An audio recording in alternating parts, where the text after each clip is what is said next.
কাস্টমারের গলার ডিজাইনের কোনো পার্টিকুলার ডিমান্ড থাকেনি, বললো তুমি তোমার মতো করেই করে দিও, যেটা ভালো লাগবে। তো চলো দিদিভাই, তুমিও এটা দেখে নিও যে তোমার গলার ডিজাইনটা পছন্দ হয়েছে কিনা। আর এটা কাটতে কাটতেই তোমাদের সাথে একটা কথা শেয়ার করি, সেটা হচ্ছে দয়া করে কেউ মেসেঞ্জারে কিংবা হোয়াটসঅ্যাপে অবান্তর মেসেজ করবেন না। যা কারোর যদি কোনো প্রয়োজন থাকে ডিরেক্ট আমাকে কথা বলবেন, তাহলে আপনারা হয়তো রিপ্লাই পাবেন।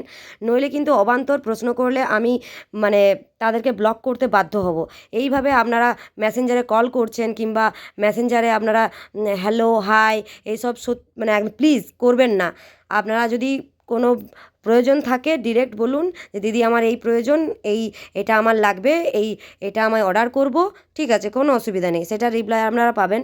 কমেন্টে আপনারা সেটার দাম জিজ্ঞেস করবেন, অবশ্যই জানিয়ে দেওয়া হবে। কিন্তু প্লিজ কেউ ডিস্টার্ব করবেন না এইভাবে মেসেঞ্জারে কিংবা হোয়াটসঅ্যাপে হাই হ্যালো এইসব বলে। তো চলো দেখো, পিছনের পার্টটাও আমার রেডি হয়ে গেল। পিছনেরটা আমি 3 রেখেছি আর সামনেরটা রেখেছি 6। তো তোমাদের এই গলার ডিজাইনগুলো কেমন লাগলো অবশ্যই জানাবে। আর আমি এই কথাগুলো বললাম তার জন্য আমি সত্যিই দুঃখিত, কারণ আপনারা যা করছেন কিচ্ছু করার নেই।